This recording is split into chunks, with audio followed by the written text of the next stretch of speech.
I had been overseas for months, but I still believed my marriage was waiting for me at home. Every night, I checked my phone before sleeping. I looked for Claire's name, hoping for the same message I used to receive. "Good night, Ethan. I love you." Lately, those words had disappeared. Instead, our conversations sounded like chores. "How was your day?" I asked one evening. "Fine. Did you eat?" "Yes. Are you okay?" "I'm tired, Ethan. I miss you." "I know." That answer hurt more than I admitted. I stared at the screen and typed, "I'll be home soon." Claire replied, "We'll talk when you get back." I read that sentence 3 times. "What does that mean?" I asked. "Nothing. Just sleep." I wanted to believe her. I had to believe her. My deployment was difficult enough without imagining problems waiting for me at home. I kept telling myself that distance made people sound colder.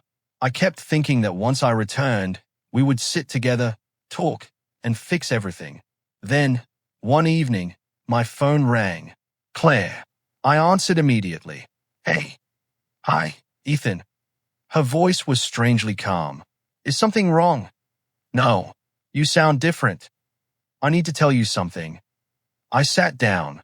"Okay, tell me." There was silence. "Claire, I can't keep doing this."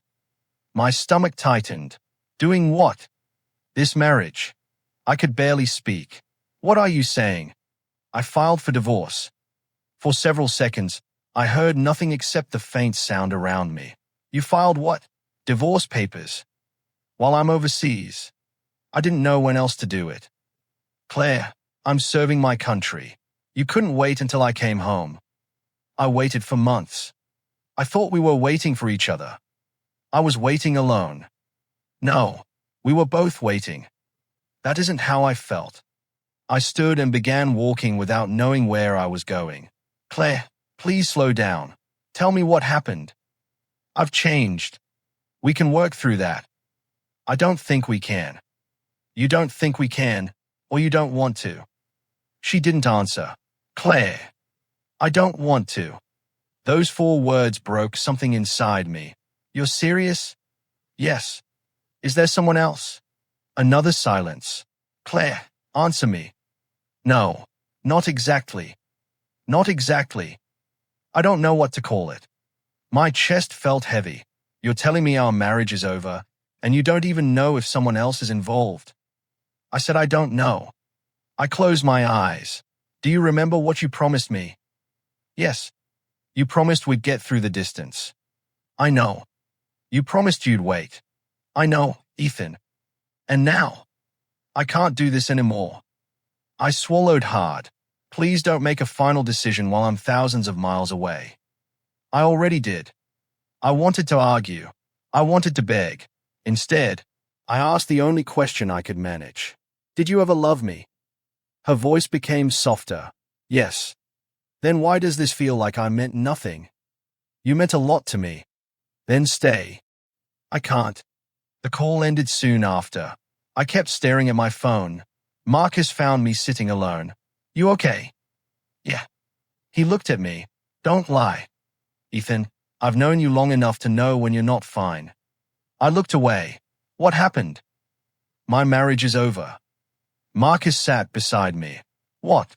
"Claire filed for divorce." "Today?" "Tonight." He was quiet for a moment. "Did she explain?" "She said she couldn't keep doing it." "Doing what?" "Being married to me, apparently." Marcus shook his head. "That's brutal." "I don't understand." "You don't have to understand tonight." "I need to." "No, you need to breathe." I kept telling myself everything would be okay when I came home. "Maybe you believed that because you needed something to hold on to." I looked at him. "What am I supposed to hold on to now?" "Yourself." I almost laughed. "That sounds easy." I didn't say it was easy. I lowered my head. "She promised she'd wait." "I know." "I trusted her." "I know." "I thought loyalty meant something." "It does.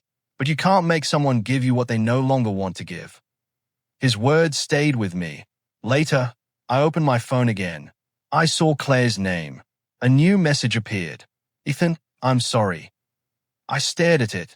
Then another message arrived. There is someone else who makes me feel understood. My hands went cold. I read it again. Someone else.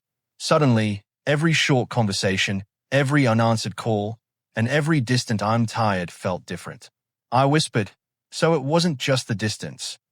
For the first time that night, I stopped thinking about how to save my marriage.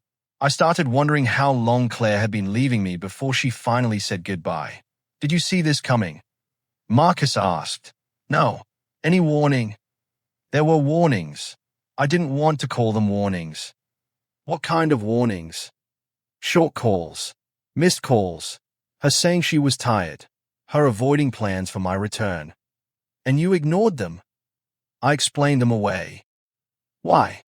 Because believing my wife loved me was easier than believing she was leaving me. Marcus looked at me quietly. That's not weakness. It feels like it. You loved someone. Don't be ashamed of that. I rubbed my face. What if I had called more? Don't do that. What? Don't turn her decision into your punishment. What if I had been there? You were serving overseas. What if I had tried harder? You already gave what you could. I looked at the message again. I don't know what happens. Tonight. Yes. Tonight, you survive the shock. Tomorrow, you decide what comes next. I don't want revenge. Good. I want the truth. Then ask for it when you're ready. I nodded, but my mind was racing. How long? I whispered. Marcus didn't ask what I meant. How long has she been thinking about leaving? I had no answer. That unanswered question hurt more than the divorce itself.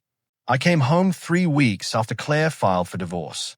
I expected relief when I saw my house again, but the moment I opened the door, I felt like a stranger. I whispered, so this is home now. My voice sounded wrong in the empty room. The photographs were still on the walls. My old coffee mug sat beside the sink. Claire's favorite blanket was folded on the couch, even though she had taken most of her things. I picked up a framed picture of us.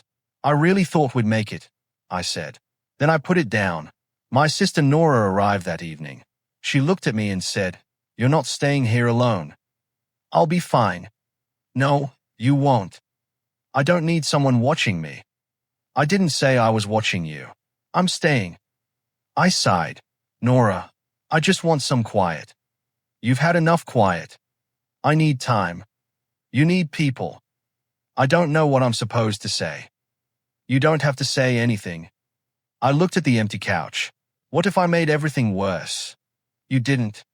What if I wasn't there enough? You were overseas serving. Claire said she was lonely. Being lonely doesn't give someone the right to destroy your trust. I looked at her. You think she destroyed it? I think you're trying to blame yourself because it's easier than accepting that someone you loved made a choice you couldn't control. I stayed silent. Nora stepped closer. Ethan, listen to me. You didn't lose yourself when Claire left. You just forgot who you were before her. That sentence stayed in my mind. The next morning, I called Marcus. I need a plan. He laughed. That's the first normal thing you've said since you got home. I'm serious. Good. What do you want? I want to rebuild. Then start small. How? Train. Study. Work. Sleep. Repeat. That sounds miserable. It sounds better than sitting around reading Claire's old messages. I looked at my phone. I deleted them. Good. I kept one. Delete that too. No. Why? Because I need to remember what happened. Marcus became quiet. Remember it without living in it. I thought about his words. I want to become better. Better for Claire. No. Good. Better for me. Now you're talking. I began training every morning. I studied leadership at night and volunteered for difficult assignments during the day. I stopped checking Claire's social media. I stopped asking mutual friends about her. A few weeks later, Ryan approached me after training. You're Ethan Cole, right? Yes. I've heard you're good at planning operations. Who told you that? Marcus. That explains why you heard it. Ryan smiled. I need help preparing for tomorrow's exercise. Show me what you have. He handed me his notes. I read them carefully. You're missing 2 backup options. I thought one was enough. One mistake can destroy a good plan. Ryan nodded. Can you show me? Sure. We worked for nearly an hour. When we finished, Ryan said, Thanks. You're welcome. You know, I thought you would be difficult to approach. Why? Because you're always serious. I've had a rough month. I heard. I looked at him. What did you hear? That you went through a divorce. I expected sympathy. Instead, he simply said, I'm sorry. Thanks. Then he added, You don't have to explain anything. That mattered to me. For the first time since returning home, I felt respected without feeling pitied. My work improved quickly. One afternoon, General Whitaker called me into his office. Sit down, Ethan. Saturday. I've reviewed your recent performance. So, you've improved significantly. Thank you. Your reports are stronger. Your leadership evaluations are stronger. More importantly, your team trusts you. I wasn't sure what to say. I've been trying to improve. It shows. He paused. I want you considered for a major leadership opportunity. I looked at him. Me? Yes. Why? Because you've learned how to keep moving when life becomes difficult. I swallowed. Sir, I won't waste the opportunity. I expect you won't. That evening, Marcus called. How did it go? General Whitaker recommended me for a major assignment. That's huge. I know. You sound different. How? You sound like Ethan again. I smiled. I think I'm finally starting to feel like myself. Then Marcus hesitated. There is something you should know. What? I heard Claire is seeing someone. I closed my eyes. Daniel. You know his name. I've heard about him. Do you want to know more? No. You're sure? Yes. Why? Because her life isn't mine anymore. I meant it. Still, the news hurt. A part of me wanted to ask whether Daniel was better than me, richer than me, or more successful than me. But I stopped myself. I had spent too long asking, why wasn't I enough? Now I asked a different question.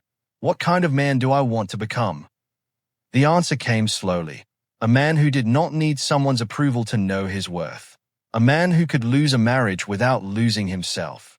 A man who could succeed without needing revenge. Months passed. My training became harder. My confidence grew. My work earned attention. Then General Whitaker called me back into his office. He closed the door. Ethan, I have an assignment for you. I sat across from him. What kind of assignment? A difficult one. I'm ready. He studied me for a moment. Ethan, if you succeed on this assignment, your career could change forever. I felt my heart beat faster. Then I'll give it everything I've got. He nodded. That's exactly what I wanted to hear. I left his office knowing one thing. Claire had taken away the future I thought I wanted, but she had not taken away my future. For the first time, I was ready to build it myself. I walked into the hallway, took a breath, and smiled for the first time again. I stood outside the briefing room, reading the assignment for the 3rd time. Ryan looked at me. You nervous? A little. You don't look nervous. I've learned not to show everything I feel. He smiled. That's new. Divorce changes some things. Or maybe you changed. Before I could answer, Colonel Parker walked in. Captain Cole, you're leading this operation. Yes, sir. You'll have limited time, difficult conditions, and a team that will look to you for every decision. I understand. Do you? I met his eyes. I believe I do. He placed a folder on the table. Then tell me the biggest mistake a leader can make. Making decisions without enough information. Wrong. Waiting too long. Closer. Trying to control everything. He nodded. A leader who thinks he must control everything will eventually lose control of the team. I opened the folder. What do you expect from me, sir? I expect you to trust your people.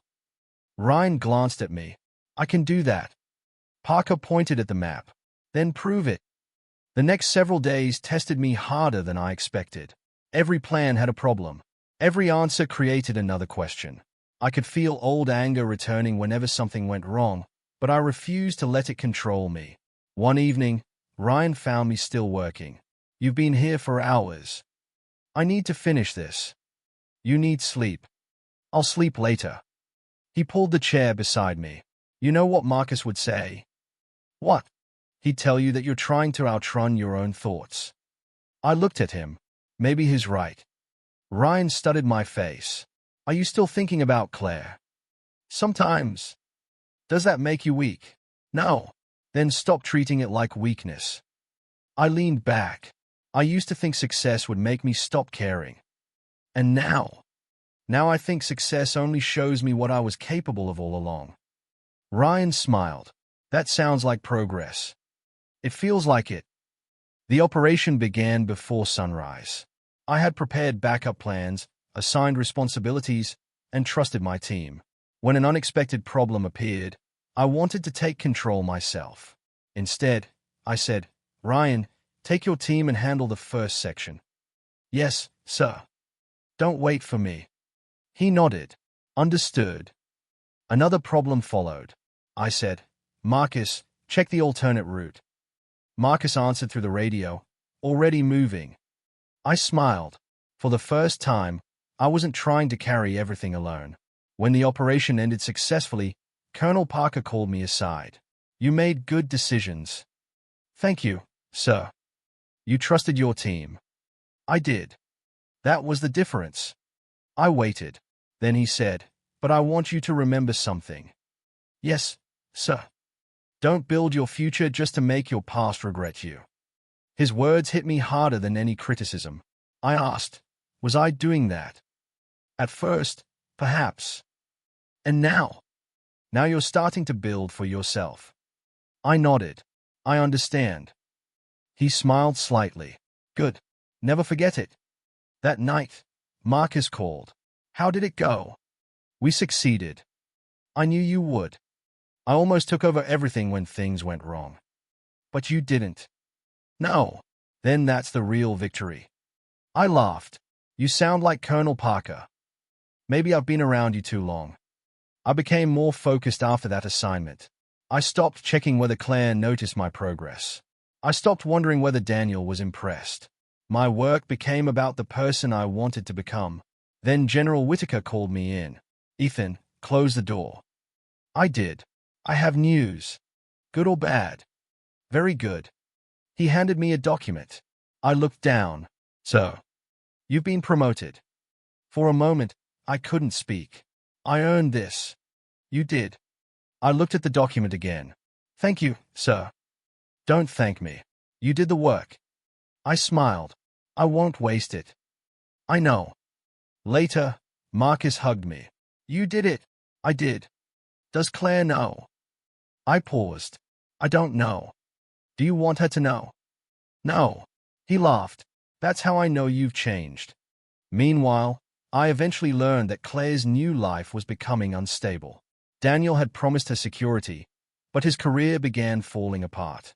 Bills became harder to manage, plans disappeared, and arguments replaced the confidence she once believed would last. I didn't celebrate. When Emily spoke to Claire, she refused to soften the truth. "You made your choice," Emily said. "I know. You left Ethan because you thought something better was waiting." "I thought I was unhappy." "You were unhappy. That doesn't mean Ethan was the problem." Claire was quiet. Then she asked, "Do you think Ethan would ever take me back?" Emily answered, "The Ethan you left might have. I don't know if the man he became will." Claire looked at her phone. My promotion appeared on the screen in a news report. She stared at my name. I wasn't there to see her reaction, but I later learned that she had gone silent. I didn't know what she was thinking. I only knew what I was thinking. I had spent months trying to prove I wasn't a failure. Now I didn't need to prove anything. My promotion wasn't revenge. It was proof that losing someone could hurt me without destroying me. And somewhere far away, Claire was finally seeing the man I had become. But she had no idea how much I had changed. I received a message from a mutual friend. "Did Claire contact you?" "No. She saw the promotion." "I figured." "She asked about you." I looked. What did you tell her? That you were doing well. I smiled quietly. That's enough. You don't want to know what she said. No. Why? Because I'm learning that her regret doesn't belong to me. I put my phone away. Old Ethan would have waited for another message. The old Ethan would have wanted an apology. I wanted neither. I had a rank, a purpose, and a future I had earned. For the first time, I was not looking backward. I stared at Claire's message for several minutes. Can we talk? 2 words had not changed my life before. Now they made my heart pound. I typed, about what? Her reply came quickly. About us. I almost deleted the conversation. Instead, I wrote, tomorrow, 6 o'clock. When I arrived, Claire was already sitting there. I took the chair across from her and waited. Thank you for coming, she said. I almost didn't. I know. How? Because I know what I did. I looked at her. Then say it. She lowered her eyes. I made a terrible mistake. I said nothing. I thought I was unhappy because of our marriage. I thought leaving would make me feel free. Did it? No. I waited. She continued. I thought you would always be there. That was your first mistake. Her eyes filled with tears. I know. You didn't just leave me, Claire. You decided my feelings would survive whatever you did. I was selfish. Yes. I was wrong. Yes. She took a breath. Ethan, I made the biggest mistake of my life. Please give me another chance. For a moment, I remembered the man I had been years earlier. I remembered waiting for her calls, believing every promise, and wondering what I could do to save our marriage. But I was not that man anymore. I asked, why now? Because I finally understand what I lost. What did you lose? You. I shook my head. No. You lost the person who kept waiting for you. She looked hurt. I still care about you. I believe you. Then why are you acting like I mean nothing? Because caring isn't enough. She wiped her eyes. Daniel left. I already knew, but hearing it from her felt different. What happened? He wasn't who I thought he was. And you were. She looked down. I wasn't honest with myself. Did you love him? I thought I did. And now? Now I know I was chasing a life that didn't exist. I leaned back. You made a choice. I know. You have to live with it. I am. Her voice became quieter. I lost my job too. I felt something inside me tighten, but I refused to let satisfaction enter it. I'm sorry. She looked surprised. You're not happy? No. After everything I did. I don't want your life to fall apart. Why? Because I don't need your suffering to prove that I was right. She stared at me. I continued, that's the difference between then and now. What difference? Then, I needed you to understand my worth. Now, I understand it myself. She became silent. I could see the question forming in her eyes. Did you ever hate me? I thought carefully. I was angry. And now? I forgive you. She looked hopeful. Then maybe. Forgiveness doesn't mean I come back. Her expression changed. Why not? Because forgiveness is about releasing the past. Returning to it is a different choice. She looked away. I thought you would be happy to hear me say this. I used to dream about it. And now? Now it makes me sad. Why? Because I wish you had realized my value before you destroyed our marriage. She covered her face for a moment. I know. After we parted, I called Nora. How did it go? She asked. She wants me back. Nora paused. And what do you want? I don't know. Then don't decide tonight. She regrets everything. Regret is not the same as change. I know. You've spent years rebuilding yourself. Don't throw that away because she finally sees what she lost. I don't want revenge. Good. I don't want her to suffer. Then don't make her suffering part of your decision. I sighed. What if I still care about her? You can care about someone and still choose not to return. Her words settled over me. The next morning, Claire called. Can we talk again? Yes. I keep thinking about what you said. Which part? that you don't need my suffering. I meant it. I thought your success was meant to hurt me. It wasn't. Then why did you become so successful after I left? I smiled faintly, because I had to learn how to live for myself. She breathed quietly. Do you remember when we first married? Yes.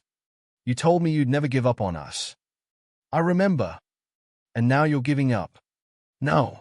I'm accepting that we already ended. She began crying. I wish I could change the past. So do I. Would you ever forgive me completely? I already have. Then what is stopping you? My peace. She didn't answer. I knew the conversation was reaching its end. Then she asked the question I had been expecting. If you still care about me, why won't you come back? I closed my eyes. For years, I had believed love meant holding on no matter what. Now I understood, because I finally care about myself too. The silence that followed felt different. For the first time, I wasn't waiting for Claire to choose me. I had already chosen myself. I heard her breathe slowly through the phone. Is there nothing I can say?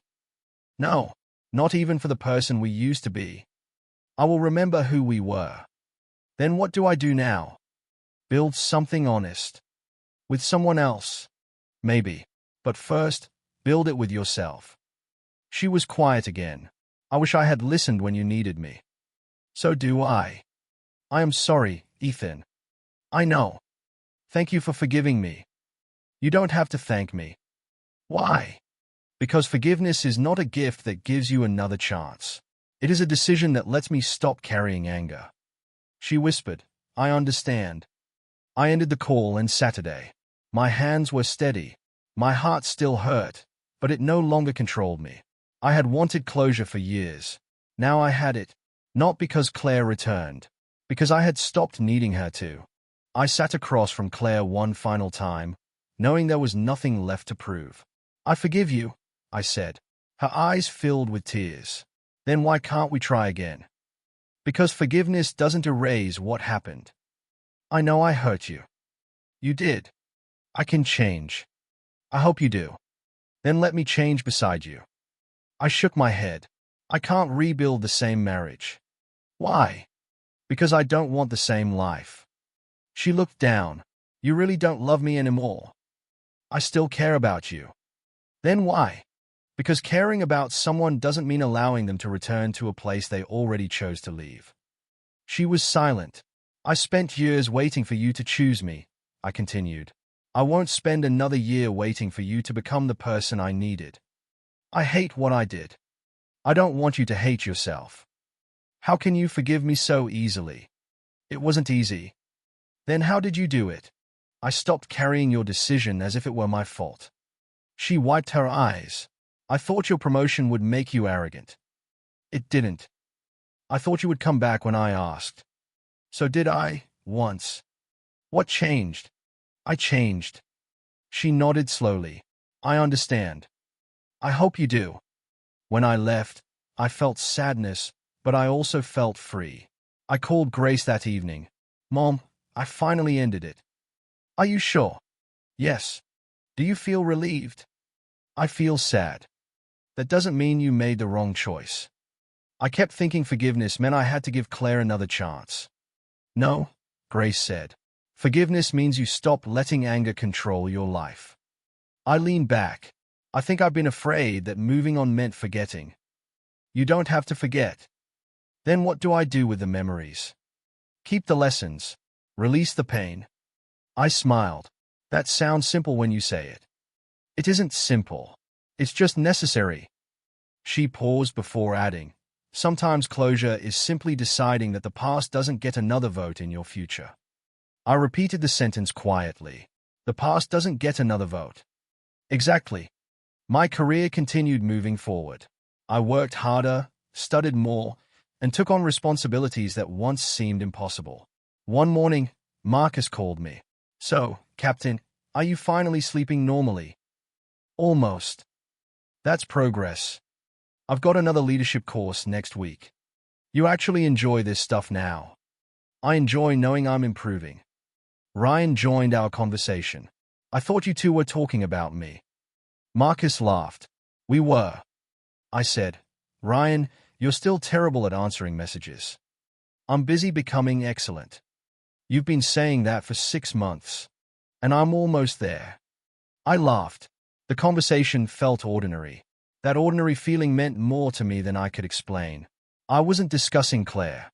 I wasn't checking old messages. I wasn't wondering whether she regretted leaving. I was simply living. Later that month, General Whitaker called me into his office. Ethan, I've reviewed your latest evaluation. Is there a problem, sir? Quite the opposite. He smiled. Your leadership has changed. How? You used to try to solve every problem yourself. I've learned to trust my team. And I've learned that being strong doesn't mean pretending nothing hurts. He nodded. That lesson took you longer than I expected. I smiled. It took losing something important. Sometimes hardship teaches what comfort never can. I'm grateful for the lesson, sir. Good. Keep that attitude. I also learned that success was not a medal I could hold up to anyone. It was waking up without anger, doing my work with purpose, and knowing that my choices were mine. Some mornings were still difficult. I still remembered the promises we made, but those memories no longer demanded an answer from me. They were simply reminders of how far I had come. I could remember without returning, forgive without reopening doors, and keep moving, because peace mattered more than being understood. When I returned home, I opened an old storage box. I wasn't looking for anything specific. Then I found a folded envelope. My name was written across it. I opened it and recognized my own handwriting. I had written the letter during the worst days of my divorce. The first line stopped me. Ethan, if you're reading this, you survived. I sat down. I kept reading. I don't know what your life looks like now. Maybe you're successful. Maybe you're still hurting. Maybe Claire came back. Maybe she didn't. Whatever happened, don't measure your worth by her choice. I stopped. My eyes burned. The final lines were simple. One day, I want to become a man who chooses himself without becoming bitter. I want to forgive without forgetting the lesson. I want to build a future that belongs to me. I folded the letter carefully. I kept my promise. I whispered. My phone rang. It was Claire. I answered. Hi. Hi, Ethan. How are you? I'm getting better. I'm glad. I've accepted your decision. Thank you. I've started working again. That's good. I also understand something now. What? I kept trying to recover the life I destroyed instead of building a new one. I smiled faintly. Then start building. I will. Take care of yourself, Claire. You too. The call ended. I placed the phone beside the letter. For years, I thought Claire leaving me was the worst thing that could happen. I was wrong. Losing her hurt deeply, but it forced me to discover the person I had forgotten. I didn't need revenge. I didn't need her regret. I didn't need another apology. I needed my own future. I stood by the window and looked toward the road ahead. My past would always be part of my story, but it would never control the ending. I had chosen self-respect over revenge. I had chosen forgiveness over hatred. Most importantly, I had chosen the future over the past. And for the first time, my life finally belonged to me.